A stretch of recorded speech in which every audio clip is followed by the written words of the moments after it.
ETV ప్రేక్షకులకి నమస్కారం. Triple detergents of శుభమస్తు కార్యక్రమానికి స్వాగతం.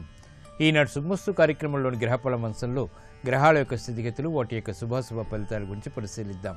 అలాగే రోజు 12 రాసుల వారికి ఏ సంఖ్యలు కలిసి వస్తాయి, రంగుల యొక్క ప్రాధాన్యత, ఏ దేవతల్ని పూజించాలి, ఎటువంటి దేవతాస్థుతులు పఠించాలి, ముఖ్యంగా ఈరోజు 12 రాసుల వారు ఎటువంటి కార్యక్రమాలు చేపట్టాలి అనేటువంటి అంశాలతో పాటు మంత్రఫలం శీర్షికలో ఈరోజు 12 రాసుల వారు ఏ మంత్రాన్ని పఠించడం ద్వారా శుభ పరిణామాలు చోటు చేసుకుంటాయి అనేటువంటి అంశాలను కూడా పరిశీలిద్దాం. ముందుగా నేటి పంచాంగ వివరాలు. శ్రీ మన్మథనామ సంవత్సరం నిజ ఆషాఢ మాసం, దక్షిణాయనం, గ్రీష్మ ఋతువు.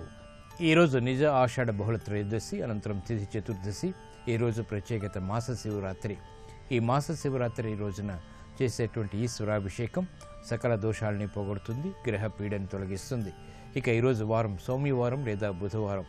ఈ బుధవారం నాడు పెసలు దానం, విష్ణు సహస్రనామ పారాయణం, విష్ణు ఆలయాల సందర్శనం బుధుడి ద్వారా ఏర్పడేటువంటి ప్రతికూల పరిస్థితిని దూరం చేస్తుంది. బుధుడు విష్ణు ప్రియుడు కాబట్టి ఈరోజు చేపట్టేటువంటి విష్ణు సంకీర్తన ఉత్తమ ఫలితాలని కలిగించి ఉత్తమ జ్ఞానాన్ని కూడా కలిగిస్తుంది. ఇక ఈరోజు నక్షత్రం పునర్వసు నక్షత్రం. ఈ పునర్వసు నక్షత్రంలో ఈరోజు పుట్టేటువంటి వారికి ఏ పాదంలో పుట్టినప్పటికీ కూడా దోషం లేదు, శుభప్రదమైనది. ఈ పునర్వసు నక్షత్రంలో పుట్టేటువంటి వారికి గురు మహాదశతోటి ప్రారంభమవుతుంది. ఇక ఈరోజు 12 రాసుల వారికి ఏర్పడేటువంటి శుభాశుభ ఫలితాన్ని పరిశీలిద్దాం. ముందుగా మేషరాశి. ఈరోజు మేషరాశి వారిని పరిశీలించినట్టయితే విద్యా సంబంధిత విదేశీ ప్రయత్నాలు కలిసి వస్తాయి, ఆశించినటువంటి ప్రయోజనాన్ని కలిగిస్తాయి. వ్యాపార ప్రతిబంధకాలను తొలగించుకునేటువంటి ప్రయత్నాల్లో ఆశించినటువంటి ప్రయోజనాలు దక్కుతాయి. ఉత్తమ విజయాలకు చేపట్టేటువంటి కార్యక్రమాల్లో కార్యసిద్ధి ఏర్పడుతుంది. బుద్ధితో కూడినటువంటి కార్యక్రమ నిర్వహణ, తద్వారా విజయాలు చేతికందుతాయి. పిల్లల అభివృద్ధి ఆనందాన్ని కలిగిస్తుంది. కుటుంబ వ్యవహారాల్లో ఆశించినటువంటి ప్రయోజనాన్ని పొందగలుగుతారు. కుటుంబ సఖ్యత పెరుగుతుంది. కార్యక్రమ నిర్వహణలో న్యాయపరమైనటువంటి కార్యసిద్ధి ఆనందాన్ని కలిగిస్తుంది. ఉత్తమ విజయాల్ని విద్యాపరంగా కూడా పెంపొందింప చేసుకోగలుగుతారు. ప్రయాణాల విషయంలో ఏర్పడినటువంటి ప్రతికూలత తగ్గుతుంది. ఈరోజు మీ అదృష్ట సంఖ్య 5. ఆకుపచ్చ వర్ణం రక్షణకి దోహదపడుతుంది, ఆహ్లాద పరిస్థితులను కలిగిస్తుంది. అనుకూల దైవం శ్రీ మహావిష్ణువు. ఈరోజు ఈ రాశివారు శ్రీ మహావిష్ణువుని దర్శించి భక్తి శ్రద్ధలతో పూజాది కార్యక్రమాలు నిర్వహించడం ద్వారా, విష్ణు సహస్రనామాన్ని భక్తి శ్రద్ధలతో పఠించడం ద్వారా గ్రహ ప్రతికూలతని దూరం చేసుకోగలుగుతారు. అష్టమ శని ద్వారా ఏర్పడేటువంటి ప్రతికూల పరిస్థితులు మటుమాయమవుతాయి. విద్యా ప్రయత్నాలు ఈరోజు మీకు లాభిస్తాయి. ఈరోజు వృషభ రాశి వారిని పరిశీలించినట్టయితే ధైర్య సాహసాలతో కూడినటువంటి కార్యక్రమ నిర్వహణ, తద్వారా విజయాలు చేతికందుతాయి. రాజకీయ లబ్ధి చేకూరుతుంది. ఆధిక్యతతో కూడినటువంటి కార్యక్రమ నిర్వహణ ద్వారా ఆశించినటువంటి ప్రయోజనాలు దక్కుతాయి. గృహ విషయాల్లో ఆనందకర సంఘటనలు చోటు చేసుకుంటే వాహన సౌఖ్యం కొనసాగుతుంది. విద్యాపరమైనటువంటి విషయాలు ఆనందాన్ని కలిగిస్తాయి. ప్రతికూల పరిస్థితులు ఆర్థికంగా ఉన్నప్పటికీ నెట్టుకు రాగలుగుతారు.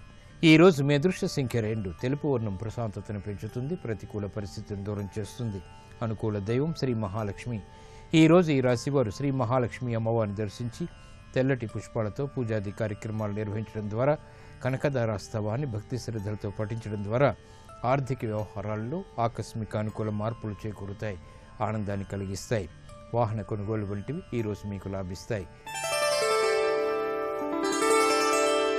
ఈరోజు మిథున రాశి వారిని పరిశీలించినట్టయితే ఆర్థిక వ్యవహారాల్లో చుక్కెదురు పరిస్థితులు ఉన్నప్పటికీ ప్రయోజనాన్ని సాధించగలుగుతారు. క్రమశిక్షణతో కూడినటువంటి కార్యక్రమ నిర్వహణ వ్యాపారపరంగా కొనసాగుతుంది. ఆర్థిక వ్యవహారాల్లో ఆచితూచి తీసుకున్నటువంటి నిర్ణయాల ద్వారా విజయాలు సిద్ధిస్తాయి.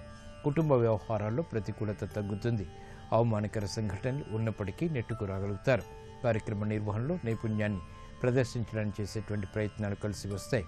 ప్రతిభకు ప్రాధాన్యతనిస్తారు. కార్యక్రమాల్ని సక్రమంగా పూర్తి చేయడానికి చేపట్టేటువంటి ప్రక్రియలు బాగా ఉపయోగపడతాయి. గృహ విషయాల్లో అనుకూలత పెరుగుతుంది. ప్రయాణాలు సుఖవంతం. ఈరోజు మీ అదృష్ట సంఖ్య 9. ఎరుపు వర్ణం ధైర్యాన్ని కలిగిస్తుంది. అనుకూల దైవం ఆంజనేయ స్వామి. ఈరోజు ఈ రాశివారు ఆంజనేయ స్వామిని దర్శించి భక్తి శ్రద్ధలతో పూజాది కార్యక్రమాలు నిర్వహించడం ద్వారా గ్రహ అతి ప్రతికూలతని దూరం చేసుకోగలుగుతారు. తృతీయ బృహస్పతి ద్వారా ఏర్పడేటువంటి అవమానకర సంఘటనలు దూరమవుతాయి. దూర ప్రయాణాలు ఈరోజు మీకు లాభిస్తాయి, ఆశించినటువంటి ప్రయోజనాన్ని కలిగిస్తాయి. ఈరోజు కర్కాటక రాశి వారిని పరిశీలించినట్లయితే అలంకరణకి ప్రాధాన్యతనిస్తారు. రాజకీయ వ్యవహారాలు కలిసి వస్తాయి. నూతన కార్యక్రమాలకు శ్రీకారం చుట్టగలుగుతారు. ఆర్థిక వ్యవహారాల్లో అనువైనటువంటి మార్పులు చోటు చేసుకుంటాయి, ఆనందాన్ని కలిగిస్తాయి. కుటుంబ వ్యవహారాల్లో అనుకూలత ఏర్పడుతుంది. కార్యక్రమ నిర్వహణలో ప్రావీణ్యాన్ని ప్రదర్శించగలుగుతారు. విద్యాపరమైనటువంటి బలం చేకూరుతుంది. గందరగోళ పరిస్థితుల నుండి బయటికి రాగలుగుతారు. వ్యాపార విస్తరణ వంటివి బాగా కలిసి వస్తాయి. ఈరోజు మీ అదృష్ట సంఖ్య 5. ఆకుపచ్చ వర్ణం రక్షణకి దోహదపడుతుంది, ఆహ్లాద పరిస్థితుల్ని కలిగిస్తుంది. అనుకూల దైవం శ్రీ వెంకటేశ్వర స్వామి. ఈరోజు ఈ రాశి వారు శ్రీ వెంకటేశ్వర స్వామిని దర్శించి భక్తి శ్రద్ధలతో అభిషేకాది కార్యక్రమాలు నిర్వహించడం ద్వారా గ్రహ ప్రతికూలత దూరం అవుతుంది. ఆర్థిక వ్యవహారాల్లో విజయాలు సాధించగలుగుతారు. వ్యాపార విస్తరణలు వంటివి ఈరోజు మీకు లాభిస్తాయి. ఈరోజు సింహరాశి వారిని పరిశీలించినట్టయితే ఆర్థిక అయోమయ పరిస్థితులు ఉన్నప్పటికీ ప్రయోజనాల్ని సాధించగలుగుతారు. వృత్తి, వ్యాపార, ఉద్యోగ సంబంధిత కార్యక్రమాల్లో జాగ్రత్తతో కూడినటువంటి నిర్ణయాలు తప్పనిసరి. ఆరోగ్య క్రమశిక్షణ లోపిస్తుంది. ఆర్థిక వ్యవహారాల్లో గతంలో చేసినటువంటి పొరపాట్లు వెలుగులోకి వస్తాయి. ఒత్తిళ్లు బాగా పెరుగుతాయి. రుణ సంబంధిత వ్యవహారాల్లో జాగ్రత్తలు వహించాలి. కీలక బాధ్యతలు నిర్వహించలేని నిస్సహాయ పరిస్థితులు ఉన్నప్పటికీ నెట్టుకు రాగలుగుతారు. గృహ విషయాలు మాత్రం అనుకూలిస్తాయి. ఈరోజు మీ అదృష్ట సంఖ్య 1. ఎరుపు వర్ణం ధైర్యాన్ని కలిగిస్తుంది, ప్రతికూల పరిస్థితులను దూరం చేస్తుంది, శక్తి సామర్థ్యాన్ని కలిగిస్తుంది. అనుకూల దైవం సుబ్రహ్మణ్య స్వామి. ఈరోజు ఈ రాశివారు సుబ్రహ్మణ్య స్వామిని దర్శించి అభిషేకాది కార్యక్రమాలు భక్తి శ్రద్ధలతో నిర్వహించడం ద్వారా, ఎర్రటి పుష్పాలతో పూజించడం ద్వారా ఆందోళనకర పరిస్థితులు తగ్గుతాయి. రుణ ఒత్తిళ్లు తగ్గుతాయి. ఆరోగ్య పరీక్షలు ఈరోజు మీకు మేలును కలిగిస్తాయి. ఈరోజు కన్యారాశి వారిని పరిశీలించినట్టయితే ఉద్యోగ అభివృద్ధికి చేపట్టేటువంటి కార్యక్రమాలు బాగా లాభిస్తాయి. ప్రశంసలు అన్ని రంగాల వారికి దగ్గరవుతాయి, ఆనందాన్ని కలిగిస్తాయి. వృత్తి, వ్యాపార, ఉద్యోగ సంబంధిత కార్యక్రమాల్లో ప్రతిభని ప్రదర్శించుకునేటువంటి అవకాశాలు దగ్గరవుతాయి. కార్యక్రమ నిర్వహణలో నైపుణ్యం ఉంటుంది. అభివృద్ధికి చేపట్టేటువంటి కార్యక్రమాలు కలిసి వస్తాయి. గృహ విషయాల్లో ఆనందకర సంఘటనలు కొనసాగుతాయి. స్వతంత్ర నిర్ణయాలు, సాహస నిర్ణయాలకి ఉపక్రమించగలుగుతారు. బాధ్యతాయుతమైనటువంటి కార్యక్రమ నిర్వహణ తద్వారా ఆనందకర సంఘటనలు ఏర్పడతాయి. అభివృద్ధి ఏర్పడుతుంది, ఆదాయం పెరుగుతుంది. ఈరోజు మీ అదృష్ట సంఖ్య 9. ఎరుపు వర్ణం ధైర్యాన్ని కలిగిస్తుంది, ప్రతికూల పరిస్థితులను దూరం చేస్తుంది. అనుకూల దైవం లక్ష్మీ నరసింహస్వామి. ఈరోజు ఈ రాశివారు లక్ష్మీ నరసింహస్వామిని దర్శించి భక్తి శ్రద్ధలతో పూజాది కార్యక్రమాలు, అభిషేకాది కార్యక్రమాలు నిర్వహించడం ద్వారా సంకట పరిస్థితులు దూరమవుతాయి. గందరగోళ పరిస్థితులు మటుమాయమవుతాయి. విదేశీ సంబంధిత లావాదేవీలు, సంభాషణలు, ప్రక్రియలు ఈరోజు మీకు లాభిస్తాయి.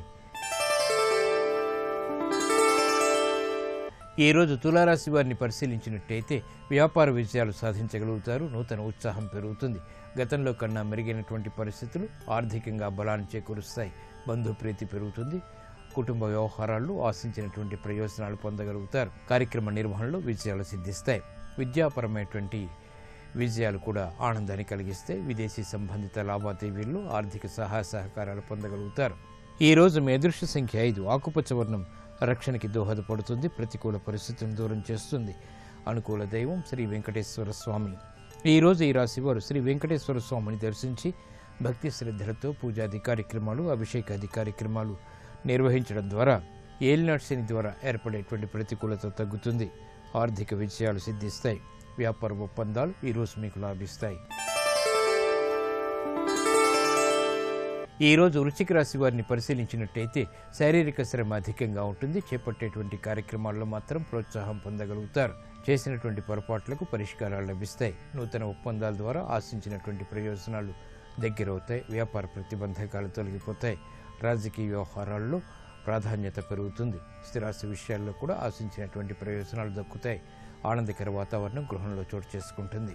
ఈరోజు మీ అదృష్ట సంఖ్య 1. ఎరుపు వర్ణం ధైర్యాన్ని కలిగిస్తుంది, ప్రతికూల పరిస్థితులను దూరం చేస్తుంది. అనుకూల దైవం మహాగణపతి. ఈరోజు ఈ రాశి వారు మహాగణపతిని దర్శించి భక్తి శ్రద్ధలతో ఎర్రటి పుష్పాలతో పూజాది కార్యక్రమాలు నిర్వహించడం ద్వారా విఘ్నాల్ని దూరం చేసుకోగలుగుతారు. విజయాల్ని సొంతం చేసుకోగలుగుతారు. ఉద్యోగ ప్రయత్నాలు ఈరోజు మీకు లాభిస్తాయి, ఆనందాన్ని కలిగిస్తాయి. ఈరోజు ధనుసు రాశి వారిని పరిశీలించినట్టయితే ఆరోగ్య విషయంలో జాగ్రత్తలు వహించాలి. ప్రయాణాల విషయంలో కూడా జాగ్రత్తలు తప్పనిసరి. అయోమయ పరిస్థితులు ఆర్థికంగా కొనసాగుతాయి. వృత్తి, వ్యాపార, ఉద్యోగ సంబంధిత కార్యక్రమాల్లో జాప్యాలు కొనసాగుతాయి. సాహస నిర్ణయాల ద్వారా సమస్యలు ఎదుర్కోవాల్సినటువంటి ఆవశ్యకత ఉంటుంది. ఆర్థిక ప్రతిబంధకాలను ధైర్యంతో ఎదుర్కోలేకపోతారు. ఈరోజు మీ అదృష్ట సంఖ్య 5. ఆకుపచ్చ వర్ణం రక్షణకి దోహదపడుతుంది. ప్రతికూల పరిస్థితులను దూరం చేస్తుంది. అనుకూల దైవం మహాకాళి. ఈరోజు ఈ రాశి వారు మహాకాళి అమ్మవారిని దర్శించి భక్తి శ్రద్ధలతో పూజాది కార్యక్రమాలు నిర్వహించడం ద్వారా, కుంకుమాది అర్చనాది కార్యక్రమాలు నిర్వహించడం ద్వారా అష్టమ రవి కుజ చంద్రుల ద్వారా ఏర్పడేటువంటి అతి ప్రమాదాలు దూరం అవుతాయి. అతి ప్రతికూలత తగ్గుతుంది.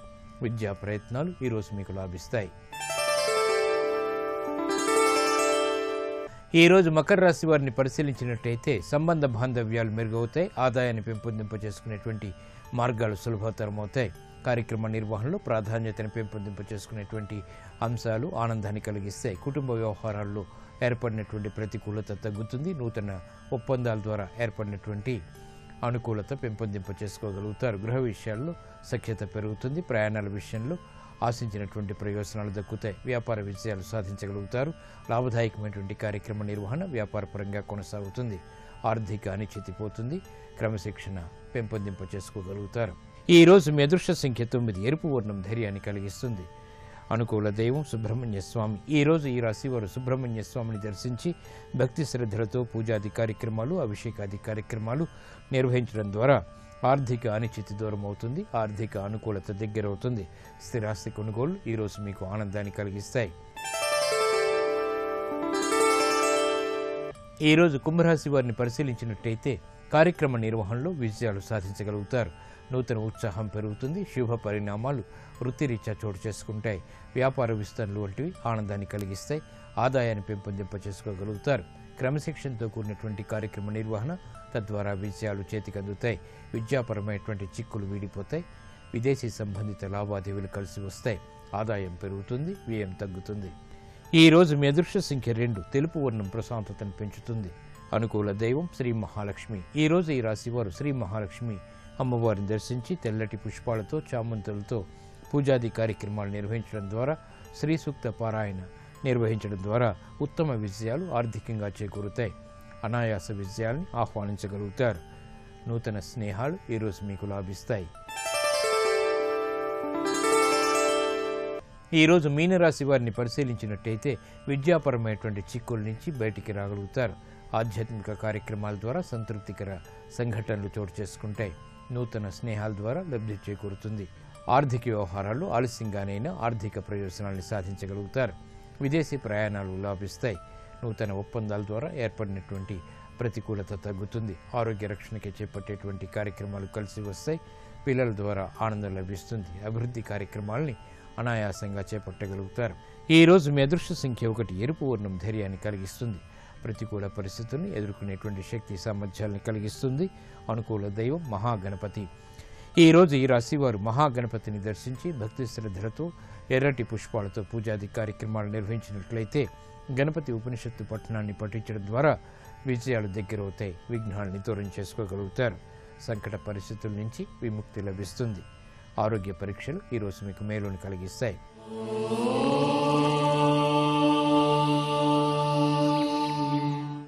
ఈరోజు మాస శివరాత్రి. ఆరోగ్య రక్షణ పొందటానికి, ఆర్థికంగా బలం చేకూర్చుకోవటానికి 12 రాసుల వారు ఓం సాంబ సదాశివాయ నమ శివాయ అనేటువంటి మంత్రాన్ని మనస్ఫూర్తిగా మనస్సులో స్మరించడం ద్వారా ఆశించినటువంటి ప్రయోజనాలు దక్కుతాయి.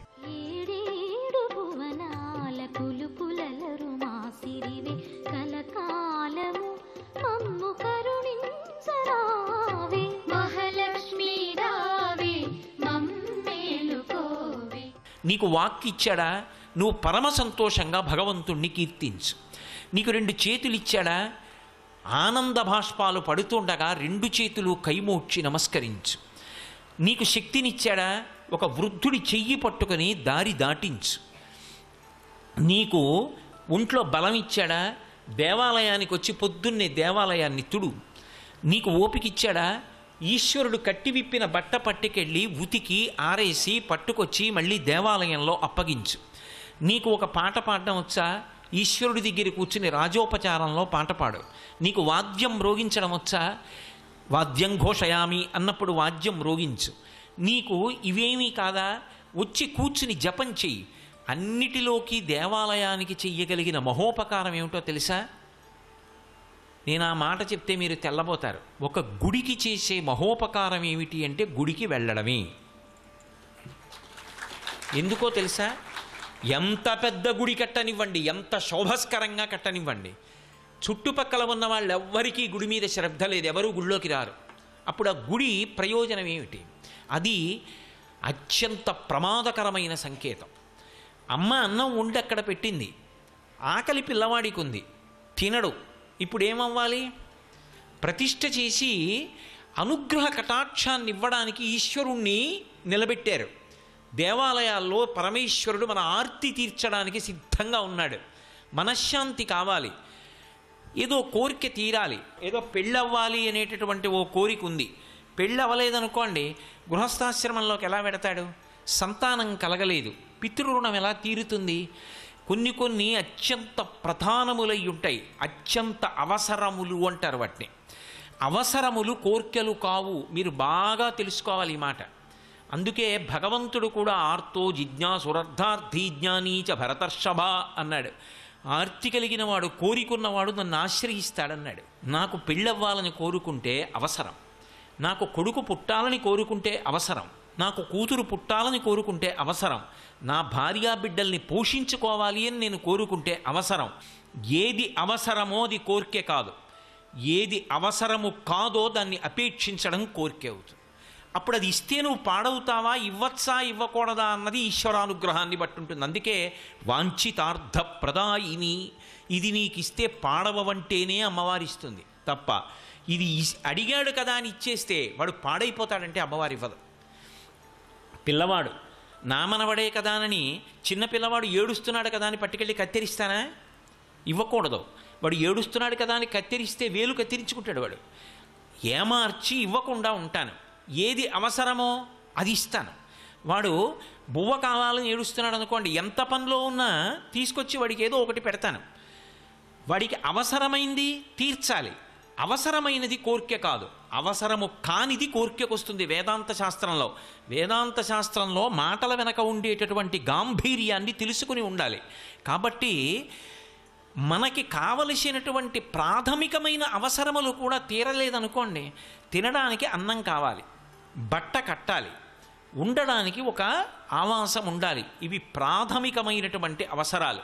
ఇవి లేవనుకోండి, ఇది ఎవరికి లేవో వాడు కేవలముగా వాడొక్కడే దుఃఖపడడం, వాడిని ఆశ్రయించి ఉన్న వాళ్ళందరూ దుఃఖపడతారు. వాడి భార్య, వాడి బిడ్డలు, వాడి బంధువులు, వాడి స్నేహితులు అందరూ బాధపడతారు. అయ్యో పాపం వాడికి అన్నం లేదురా, తినడానికి అన్నం లేదురా, మొహమాటస్తుడు, ఎన్నాళ్ళు మనం పెడతాం, అసలు తిన్నాడో తినలేదో, ఇవాళ భోజనం చేశాడో చేయలేదో, ఎంత బాధపడతారు.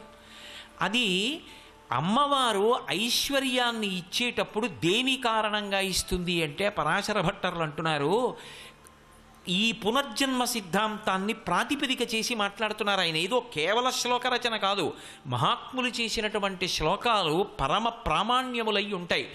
యద్రూభంగా ప్రమాణం స్థిరచర రచన తారతమ్యే మురారే. ఒకడు మహదైశ్వర్యవంతుడయ్యాడు, ఒకడు నిరుపేద అయ్యాడు. సృష్టిలో ఈ భేదం ఎందుకు రావాలి? అమ్మవారు పరమకారుణ్యమూర్తి కదా, అందరికీ సమానంగా ఇవ్వచ్చు కదా అంటే అది ఆవిడ దోషం కాదు. ఇవ్వడానికి ఆవిడెప్పుడూ సిద్ధమే, కానీ వీడికి ఇచ్చింది వీడెప్పుడూ 10 మంది కోసం ఉపయోగించింది లేదు. తనది తనకే మిగిలిపోవాలని కోరుకున్నాడు తప్ప, తాను ఏదైనా చేస్తే దానికి తనకు ప్రతిఫలం ఉండాలని కోరుకున్నాడు తప్ప, నాకు ఏమీ అక్కర్లేదు, నేను ఇది ఈశ్వర ప్రీతి కొరకు చేస్తున్నాను. అందుకే పుణ్యము అన్న మాటకు అర్థం ఏమిటంటే, నాకు ఇది కావాలి అని నిజానికి అడగడం. దేనికి చేస్తున్నావు? బ్రహ్మప్రీతం అని ధారబోసె భువనం ఆశ్చర్యము పొందగా. దీని చేత పరమేశ్వరుడు సంతోషిస్తున్నాడు. ఈశ్వరుడు నాకు ఇది ఇచ్చాడు. ఈశ్వరుడు అనుగ్రహించి పాత్రత కలిగినటువంటి ఒక వ్యక్తిని కూడా చూపించాడు. ఒక వ్యక్తి ఉన్నాడు, పరమభక్తుడు. ఆయనకు ఆ పూట అన్నం ఏ కారణం చేతనో లభించలేదు, ఆయన లేనివాడు కాడు, కానీ అటువంటి వాడికి అన్నం పెట్టే అదృష్టం నీకు వచ్చింది. ఇప్పుడు అన్నం పెట్టి నువ్వు గొప్ప కాదు, ఈశ్వరుడు అంతటి మహాభక్తున్నొకడిని ఒక పూట నీ ఇంటికి పంపించాడు ఏదో కారణం అడ్డుపెట్టి. ఇప్పుడు ఆయన అన్నం తిన్నాడు, ఆ అన్నం తిన్న కారణం చేత అక్షయ ఫలితాన్ని ఇస్తాడు, తనని నమ్ముకుని బ్రతుకుతున్నవాడు. అటువంటి వాడికి పట్టెడన్నం పెట్టేటటువంటి అవకాశం కల్పించాడు. ఇప్పుడు ఈ పుణ్యం ఒక్కదాన్ని అడ్డు పెడతాడు. అడ్డుపెట్టి కోట్ల జన్మలు కాపాడేస్తాడు. అన్నవస్త్రాలకి లోటు ఇవ్వడు. అందుకే తిథులలో కూడా అన్ని వేళలా అందరికీ అవకాశం ఉండొచ్చు ఉండకపోవచ్చని ఒక్కొక్క తిథిని నిర్ణయిస్తారు. అక్షయ తృతీయ అని మనకు ఒక తిథి వస్తూ ఉంటుంది. అక్షయ తృతీయ నాడు జలకుంభం అంటే కుండలో నీళ్లు పోసి యాలుక గుండ వేసి అది పట్టుకెళ్ళి దానం చేస్తారు. ఎవరైనా చల్లటి నీళ్లు తాగి తృప్తి పొందాడనుకోండి, ఆ తరువాతి కాలంలో వాడు ఏ శరీరంలో ఉండనివ్వండి నీటికి బాధ రాదు. అలక్ష్మి పట్టుకోదు. జ్యేష్ఠాదేవి అంటారు, లక్ష్మీదేవి కన్నా ముందు పుట్టింది ఆవిడ పట్టుకుందనుకోండి దుఃఖం అనుభవిస్తాడు. ఆ దుఃఖం అనుభవించవలసిన కారణం తొలగిపోతుంది. అందుకే ఒకడు మహదైశ్వర్యవంతుడయ్యాడు, ఒకడు అవలేకపోయాడు అంటే దేన్ని ప్రాతిపదిక చేస్తుంది ఆవిడ అంటే గత శరీరంలో వాడు ఏం చేశాడన్నదాన్ని ప్రమాణంగా తీసుకుంటుంది. యద్భ్రూభంగా ప్రమాణం స్థిరచరరచన తారతమ్యే మురారే వేదాంతా తత్వచింతాం మురభిదురసి యత్ పాదచిహ్నై తరంతి భోగోపోద్ఘాతకైళీచులిఖిత భగవత్వైశ్వరూప్యానుభావ సనశ్రీ అస్పృణీతాం అమృతలహరిధీలంఘనీయై అపాంగై. అమ్మా, నీ ఆ కడగంటి చూపు ఉన్నదే, ఆ చూపు కోసం సమస్త లోకములలో ఉన్నటువంటి జీవులు నీ వంక తిరిగి నమస్కారం చేసి చూస్తూ ఉంటారు. అందుకే ఇందిరా లోకమాత అని అమరకోశం లక్ష్మీదేవిని ఉద్దేశించి కేవలము తన కనుబొమ కదలిక చేత అంతటి ఐశ్వర్యాన్ని ఇవ్వగలిగినటువంటి తల్లి. అటువంటి తల్లి అనుగ్రహం కలగలేదనుకోండి, జీవితంలో బాధపడడంతో సరిపోదు, అది నిందకు కారణమవుతుంది. నేను అన్న మాట మీరు జాగ్రత్తగా పట్టుకోవాలి. లక్ష్మీ కటాక్షం అంటే కేవలం డబ్బు వచ్చి పడిపోవడం ఒక్కటే అని అనుకోకూడదు. లక్ష్మీ కటాక్షమునందు అంతర్లీనంగా ప్రతిపాదింపబడిన విషయం ఏ కాలమునందు ఏది కలగాలో దేశకాలముల యందు అది కలగకపోతే ఆ వ్యక్తి నిందకి పాత్రుడవుతాడు. తల్లిదండ్రులు కష్టపడి పిల్లవాడిని పెంచి పెద్ద చేసి విద్యాభ్యాసం చేయించారు. వాడు అక్కడికి రాలేదు, వాడు ఒక్క 4 రూపాయలు సంపాదించలేదు.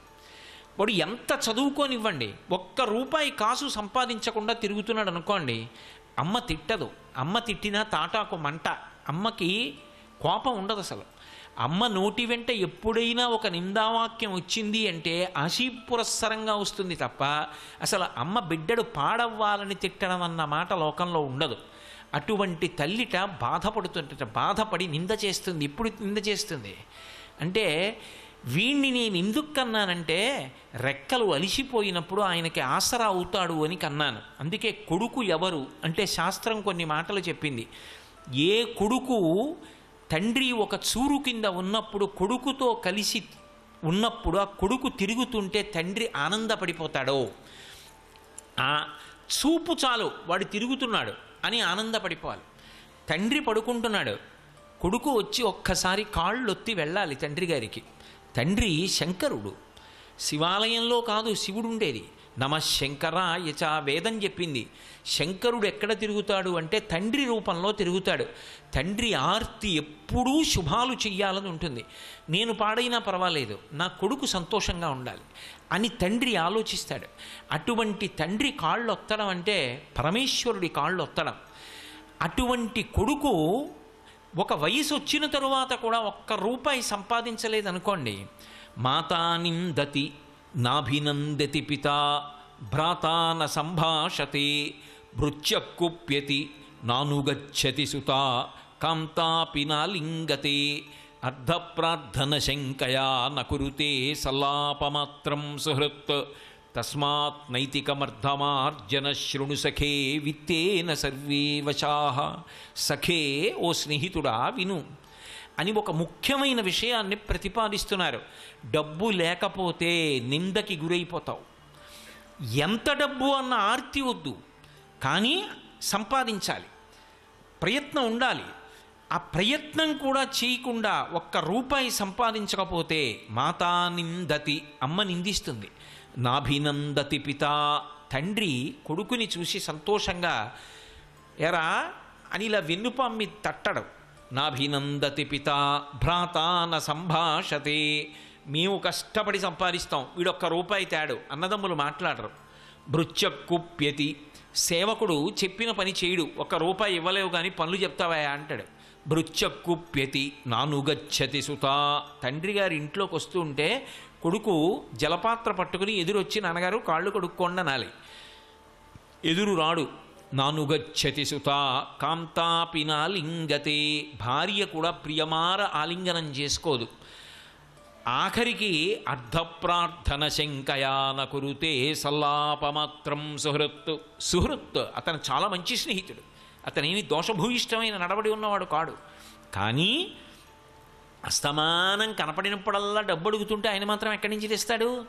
అందుకని ఇట్నుంచి ఈ డబ్బు సంపాదించిన వాడు ఎడుతుంటే అట్నుంచి సుహృత్ మంచివాడైన స్నేహితుడు ఇలా వస్తుంటే వీణ్ణి చూసి పని లేకపోయినా ఇటు రావలసిన వాడు అటు వెళ్ళిపోతాడు.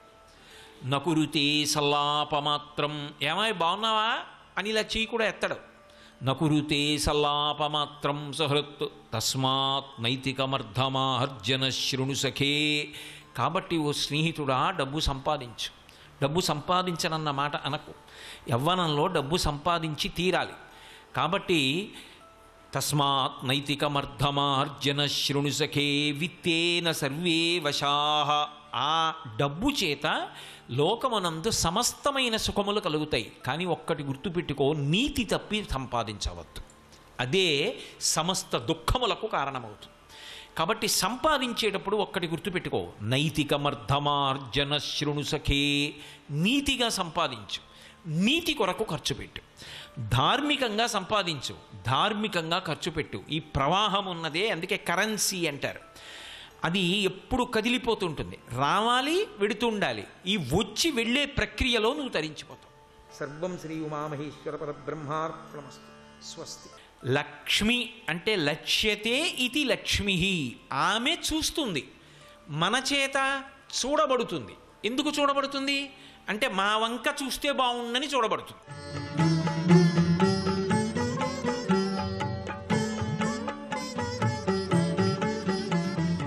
ఈటీవీ ప్రేక్షకుల నమస్కారం. ట్రిపుల్ డిటర్జెంట్ సోప్ శుభమస్తు కార్యక్రమంలో శుభనక్షత్రం అంశానికి స్వాగతం.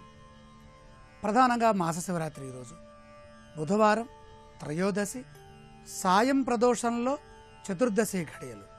ఇందువల్ల ఈరోజు మాస శివరాత్రి. ప్రాతకాలంలో ఎవరైతే ఈశ్వరుణ్ణి ఆరాధిస్తారో, అందులోనూ ఈ రోజున పునర్వసు నక్షత్రం, త్రయోదశి ఘడియలు బుధవారం కాబట్టి సిద్ధియోగంతో కూడి ఉన్నది కనుక ఆరాధనలో సిద్ధి విశేషంగా ఉంటుంది. దైవానుగ్రహం, అలాగే మన మనోభీష్టములు ఇవన్నీ నెరవేరటానికి ఈ త్రయోదశి ఆషాఢ మాసంలో విశేషమైనటువంటి పుణ్యాన్ని సమకూరుస్తుంది. మంచి పనులు చేయటానికి ఉద్యోగ వ్యాపార సంబంధమైన, వృత్తి సంబంధమైన, విద్యా సంబంధమైన, గృహ సంబంధమైన ఏ పనులు ఆలోచించినా ప్రారంభించినా అది విశేషమైనటువంటి శక్తిని, కార్యసిద్ధిని ప్రసాదిస్తుంది. రేపటి శుభ నక్షత్ర విశేషాలను పరిశీలన చేసినట్లయితే ఆషాఢ బహుళ చతుర్దశి, పుష్యమీ నక్షత్రము, బృహస్పతి వారం అన్నీ మంచివే. కానీ అమావాస్య ముందు ఉన్నటువంటి చతుర్దశి కాబట్టి ఈ అమావాస్య దగ్గరవుతున్నటువంటి సందర్భంలో చంద్రకళలు తగ్గిపోతాయి. కాబట్టి మానసికంగా ఎక్కువగా దైవ ప్రార్థన చేయాలి. మనోబలం అవసరమవుతుంది, మనోబలం తగ్గుతుంది. చంద్రమా మనసో జాతః. సూర్యచంద్ర సమాగమ స్థితి అమావాస్య అయితే దానికి ముందున్నటువంటి స్థితి చతుర్దశి కేవలం ఒక్క కళతోనే ప్రకాశిస్తూ ఉంటారు. కనుక మనం ఈశ్వరారాధన, విష్ణు ఆరాధన, పుష్యమి నక్షత్రం కాబట్టి శనికి సంబంధించినటువంటి నక్షత్రాల్లో పుష్యమి విశేషమైన శుభాన్ని ఇస్తుంది. శనిదోష పరిహారం కోసమై బృహస్పతి వారంలో చేసే శని ధ్యానం ఎంతగానో కాపాడుతుంది.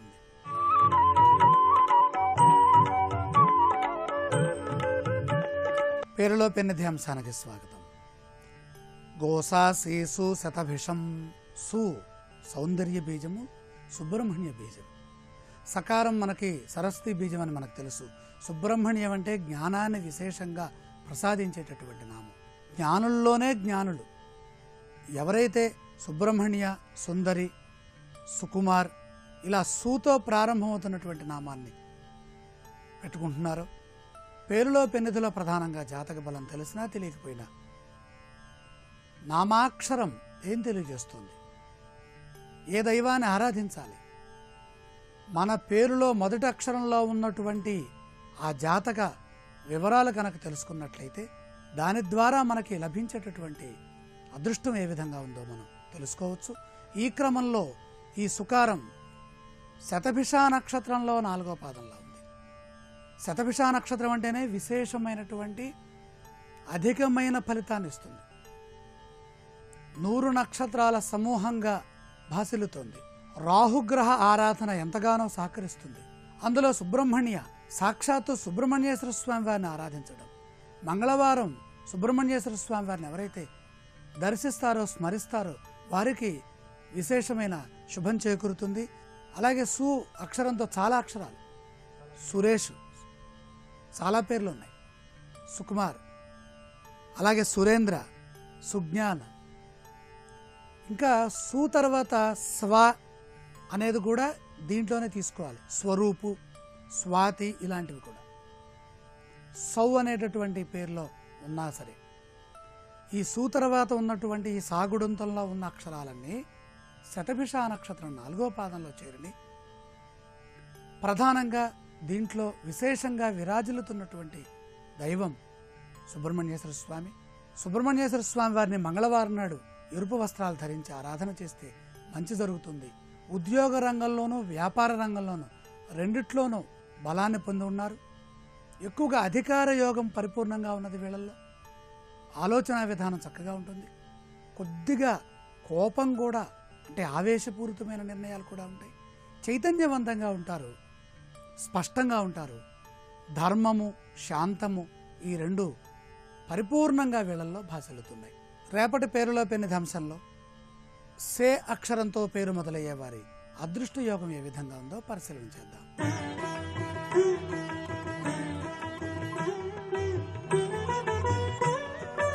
ఈటీవీ ప్రేక్షకులకు నమస్కారం. త్రిబుల్-ఎక్స్ డిటర్జెంట్ సోప్ శుభమస్తు కార్యక్రమంలో శుభయోగం శీర్షికకి స్వాగతం. ఈ శీర్షికన 32 గణపతుల సమాహారంలో కోరిన కోర్కెలు వెంటనే నెరవేర్చుకోవటానికి, రుణ బాధల నుంచి సులభంగా బయటపడటానికి వరగణపతిని, రుణ విమోచక గణపతిని ఎటువంటి విధి విధానాలతో పూజించాలో పరిశీలిద్దాం. దైనందిన జీవితంలో అనుకున్న కోరికలు సులభంగా వెంటనే నెరవేర్చుకోవటానికి ప్రత్యేకమైన విధి విధానాలతో వరగణపతిని పూజించాలి. ఈ వరగణపతి ఎరుపు రంగులో ప్రకాశిస్తూ శిరస్సు మీద నెలవంకను ధరించి ఉంటాడు. ఆయనకి త్రినేత్రం ఉంటుంది. ఆయనకున్నటువంటి 4 చేతులలో 3 చేతులు పాశము, అంకుశము, కపాలాన్ని ధరించి ఉంటాయి. 4వ చేత్తో ఆయన ఎడమ తొడ మీద పుష్పీదేవి అనే పేరు కలిగినటువంటి అమ్మవారిని కూర్చోబెట్టుకుని ఉంటాడు. ఆ విధంగా ఉన్నటువంటి వరగణపతి చిత్రపటాన్ని బుధవారం నాడు గృహంలో పూజా మందిరంలో ఒక పూజాపీఠం మీద ఉంచి ఆ వరగణపతి చిత్రపటానికి ఎర్రటి మందార పూలమాలను అలంకరించాలి. గణపతిని ఎర్రటి పుష్పాలతో, కుంకుమ కలిపిన అక్షింతలతో, గరికతో పూజించాలి. అదేవిధంగా వరగణపతి ప్రీతి కోసం ఆయన చిత్రపటం ముందు కొబ్బరి నూనె పోసి 5 ఒత్తులు వేసి దీపారాధన చేయాలి. వరగణపతిని పూజించిన తర్వాత ఆయనకు ముద్ద కర్పూరంతో హారతి ఇవ్వాలి. స్వామివారి ప్రీతి కోసం ఎరుపు రంగులో ఉన్నటువంటి ఫలాలను నివేదన చేయాలి. ఈ విధంగా ప్రత్యేకమైన విధి విధానాలతో, ఎర్రటి పుష్పాలతో, కుంకుమ కలిపిన అక్షింతలతో వరగణపతిని పూజించినట్లయితే ఆయన అనుగ్రహం ద్వారా దైనందిన జీవితంలో మనం కోరుకున్న కోరికలు వెంటనే నెరవేర్చుకోవటానికి ఆస్కారం ఎంతగానో ఉంది. అదేవిధంగా తలపెట్టిన పనులన్నింటిలో కూడా కార్యసిద్ధిని సులభంగా పొందటానికి వరగణపతి పూజ విశేషంగా సహకరిస్తుంది. అలాగే ఎవరైనా సరే తీవ్రమైనటువంటి రుణబాధలతో సతమతమైపోతూ ఉన్నట్లయితే ఆ రుణబాధల నుంచి సులభంగా బయటపడటానికి 32 గణపతుల సమాహారంలో రుణ విమోచక గణపతిని ప్రత్యేకమైనటువంటి విధి విధానాలతో పూజించాలి. గృహంలో బుధవారం నాడు పూజాపీఠం మీద ఒక తెలుపు రంగు వస్త్రాన్ని ఏర్పాటు చేసి ఆ తెలుపు రంగు వస్త్రం మీద తెల్లటి రంగులో ప్రకాశిస్తూ 4 చేతులను కలిగి ఉండి ఆ 4 చేతులలో పాశము, అంకుశము, దంతము, నేరేడు పండు కలిగి ఉన్నటువంటి రుణ విమోచక గణపతి చిత్రపటాన్ని ఉంచాలి. ఆ రుణ విమోచక గణపతి చిత్రపటానికి తెలుపు రంగు పూలమాలను అలంకరించాలి. తెల్లటి పుష్పాలతో, గరికతో ఆయన్ని పూజించాలి. స్వామివారి ప్రీతి కోసం ఆవు నెయ్యితో 5 ఒత్తులు వేసి దీపారాధన చేయాలి. అదేవిధంగా రుణ విమోచక గణపతిని తెల్లటి పుష్పాలతో పూజించిన తర్వాత ఆయన ప్రీతి కోసం అరటి పండు, కుడుములు, ఉండ్రాళ్ళు నివేదన చేయాలి. స్వామికి ముద్ద కర్పూరంతో హారతి ఇవ్వాలి. అదేవిధంగా రుణ విమోచక గణపతి యొక్క అనుగ్రహం కోసం సృష్ట్యాదౌ బ్రహ్మాణ సమ్యక్ పూజిత ఫలసిద్ధయే, సదైవ పార్వతీపుత్రం రుణనాశం కరోతుమే అనేటటువంటి శ్లోకాన్ని చదువుకోవాలి. ఈ విధంగా రుణ విమోచక గణపతిని ప్రత్యేకమైన విధి విధానాలతో పూజించినట్లయితే తీవ్రమైన రుణ బాధల నుంచి చాలా సులభంగా బయటపడటానికి ఆస్కారం ఎంతగానో ఉంది. కోరిన కోరికలను వెంటనే నెరవేర్చుకోవటానికి వరగణపతిని, రుణ బాధల నుంచి సులభంగా బయటపడటానికి రుణ విమోచక గణపతిని ప్రత్యేకమైన విధి విధానాలతో బుధవారం నాడు పూజ చేయండి. స్థితిపతి, నిధిపతి, ప్రియపతి అయిన గణపతి యొక్క అనుగ్రహం ద్వారా సర్వ సమస్యలను తొలగింపజేసుకొని ఆనందకరమైన జీవితానికి నాందివాక్యం పలకండి. రేపటి శుభమస్తు కార్యక్రమంలో శుభయోగం శీర్షికన ఉద్యోగంలో పై అధికారుల యొక్క సహాయ సహకారాలు తగ్గినప్పుడు, అకస్మాత్తుగా ఏదైనా ఆపద సంభవించినప్పుడు ఈ సమస్యల నుంచి సులభంగా బయటపడటానికి ఎటువంటి ద్రవ్యాలను దానం చేయాలో పరిశీలిద్దాం.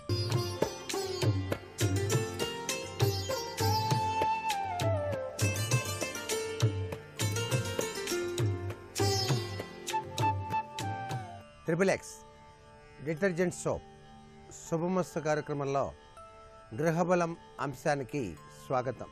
ఒక గృహంలో నివసించేటువంటి యజమాని, ఆయన యొక్క భార్య, పిల్లలు, వీరికి సంబంధించి గ్రహాల యొక్క గతుల యొక్క ప్రభావరీత్యా ఆయా గ్రహాలు అనుకూలమైనటువంటి స్థితిగతుల్లో లేనప్పుడు ఆ కుటుంబంలో ఆ గ్రహాల ప్రభావంతో పాటుగా ఇంటికి సంబంధించినటువంటి వాస్తు ప్రభావం కూడా పనిచేస్తున్నప్పుడు అస్తవ్యస్తమైనటువంటి పరిస్థితులు ఏర్పడటానికి ఆస్కారం ఉంటుంది. కాబట్టి గ్రహాలను అంచనా వేసుకుంటూ గృహబల రీత్యా కూడాను దానికి సంబంధించినటువంటి దైవీ శక్తుల యొక్క కాంతిపుంజ ప్రభావం ఆ గృహంలో కనుక ప్రవేశింపచేసినట్లయితే, అంటే దైవ చింతనతో కనుక నివారణోపాయాల్ని కనుక చేసినట్లయితే తప్పనిసరిగా గ్రహచార గతుల ప్రభావం సరిగా లేకపోయినప్పటికీ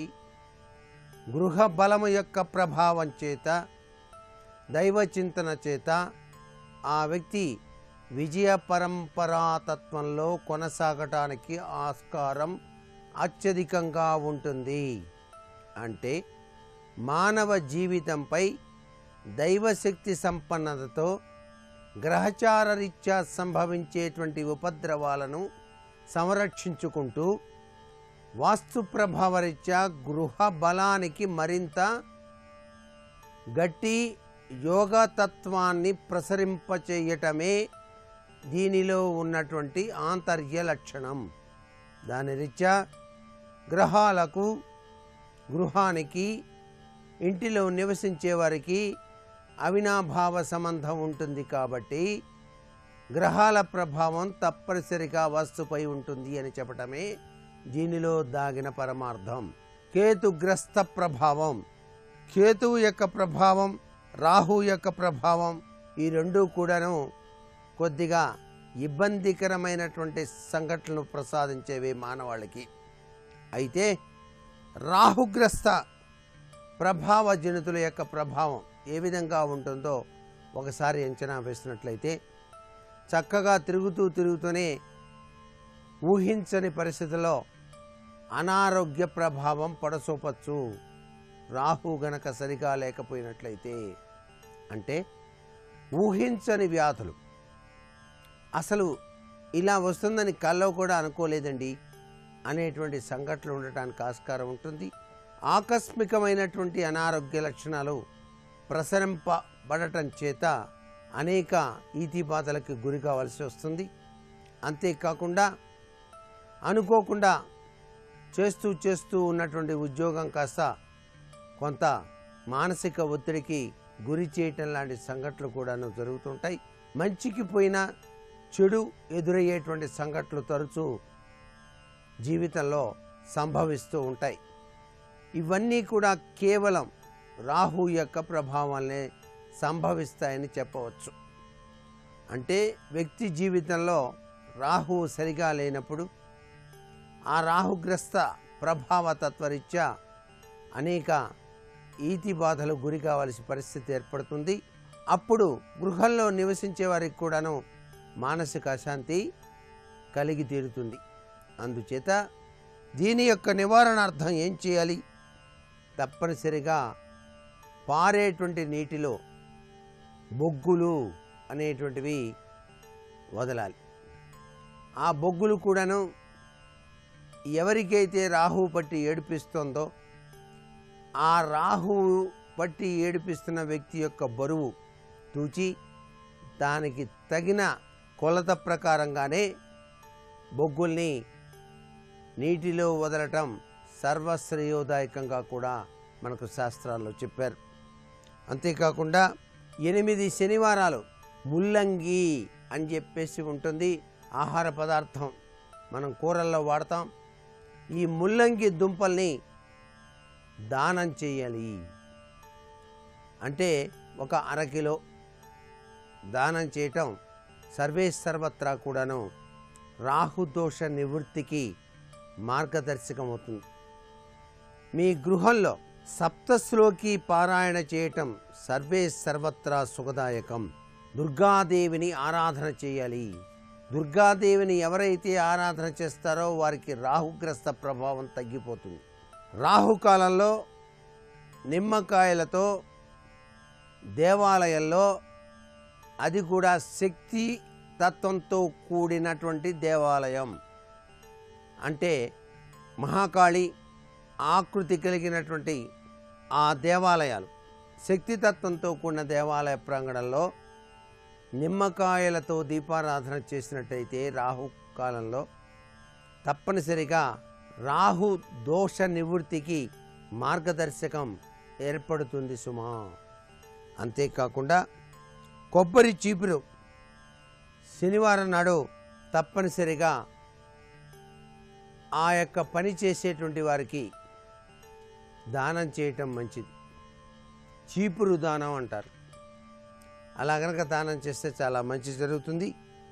యవధాన్యం పాలలో నానబెట్టి 4 శనివారాలు చెరువులో వదిలేటువంటి తీరుతెన్నులు రాహుగ్రస్త దోష నివారణకు చాలా బాగా ఉపయోగపడతాయి.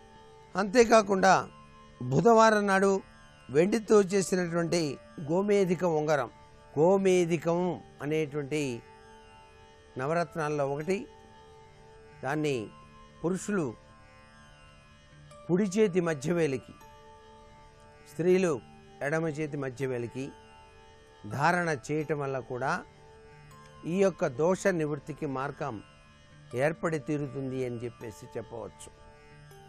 ఏది ఏమైనా ఒక్కొక్కసారి రాహు ఉచ్చస్థితిలో ఉన్నప్పుడు ఆ వ్యక్తికి అనూహ్యమైనటువంటి విజయ పరంపర, కీర్తి ప్రతిష్టలు, ధన సంపాదన ఊహించకుండానే రావడానికి కూడా ఆస్కారం అత్యధికంగా ఉంది.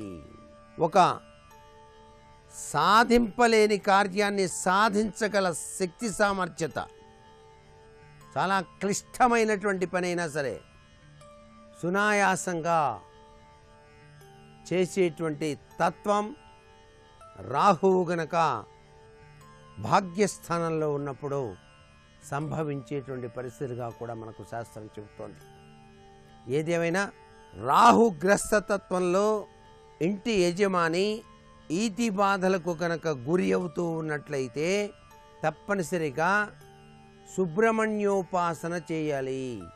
సుబ్రహ్మణ్యోపాసనకు సంబంధించినటువంటి ఆ యొక్క పూజాది కార్యక్రమాలతో పాటుగా దివ్యవంతమైన సుబ్రహ్మణ్య క్షేత్ర దర్శనాలు కూడాను సర్వత్రా ఈ రాహుగ్రస్త దోష నివారణకు ఉపకరిస్తాయి సుమా.